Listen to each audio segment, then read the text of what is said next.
कांग्रेस से गठबंधन नहीं करेगा जेडीएस, फंस सकता है पेच। नहीं का मतलब नहीं, बोले एचडी देवगौड़ा। कर्नाटक चुनाव को लेकर पूर्व प्रधानमंत्री का बड़ा दावा।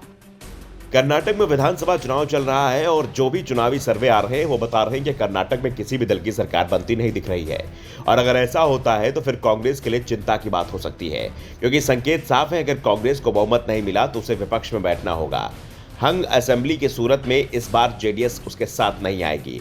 2018 के विधानसभा चुनाव में कांग्रेस ने जेडीएस का समर्थन कर दिया था, जिससे कुमारस्वामी राज्य के सीएम बन गए थे। लेकिन यह सरकार 15 महीने ही चल पाई थी और 2019 में सरकार चली गई। जिस समय ऑपरेशन लोटस चला उस समय भी कुमारस्वामी ने अपनी सरकार बचाने की पूरी कोशिश नहीं की थी, जिस कारण से कई सवाल भी खड़े हुए थे। कांग्रेस के भी अधिकांश नेता चाहते थे कि सरकार नहीं बचे, और जब सरकार चली गई तो जेडीएस और कांग्रेस के बीच दूरियां भी बढ़ गई। जबकि 2019 का विधानसभा चुनाव दोनों ही पार्टियों ने साथ साथ लड़ा था, लेकिन चुनाव के तुरंत बाद ही कर्नाटक में बीजेपी और जेडीएस के 1.5 दर्जन विधायकों ने बगावत कर दी, जिसके बाद कुमारस्वामी की सरकार अल्पमत में आ गई और फिर बीजेपी ने येदियुरप्पा के नेतृत्व में नई सरकार बना ली। 2 साल बाद बीजेपी ने येदियुरप्पा की जगह दूसरे लिंगायत नेता बसवराज बोम्मई को कर्नाटक का सीएम बना दिया और एक बार फिर कर्नाटक में चुनाव चल रहा है। संभावना इसी बात की जताई जा रही है कि इस बार कांग्रेस और बीजेपी एक दूसरे की जगह ले सकते हैं, यानी कांग्रेस सबसे बड़ी पार्टी तो बनेगी लेकिन बहुमत का आंकड़ा नहीं छू पाएगी।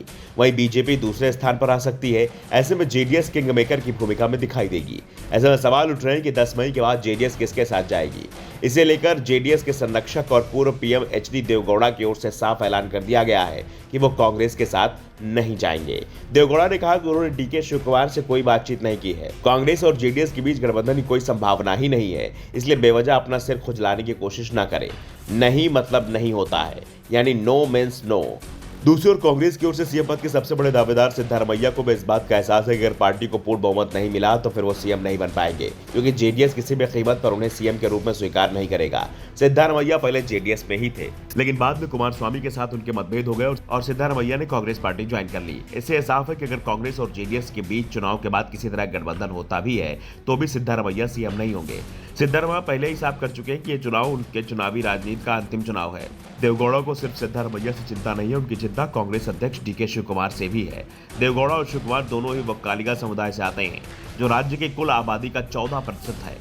अगर शिव कुमार सीएम बनते हैं तो वक्कालिगा समाज में उनकी पकड़ मजबूत हो जाएगी, जबकि अभी वक्कालिगा समुदाय जेडीएस का समर्थन करता है। ऐसे में देवगौड़ा नहीं चाहेंगे कि शिव कुमार राज्य के सीएम बने, इसलिए देवगौड़ा ने अभी से अपना रुख सख्त कर लिया है। देवगौड़ा ने कहा कि 2018 में हम कांग्रेस का सरकार बनाना बिल्कुल नहीं चाहते थे, लेकिन कांग्रेस नेता अशोक गहलोत और गुलाम नबी आजाद उस वक्त मेरे घर पहुंचे और गठबंधन करने पर बातचीत हुई।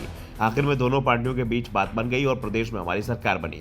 उन्होंने कहा कांग्रेस के कुछ लोगों ने आखिरकार हमें धोखा दिया, यही वजह है कि भाजपा आज सत्ता में है। ऐसे में सवाल उठ रहे हैं कि अगर जेडीएस हंग असेंबली होने पर कांग्रेस के साथ नहीं जाएगा तो क्या फैसला होगा। Bureau report, the Dhakad news.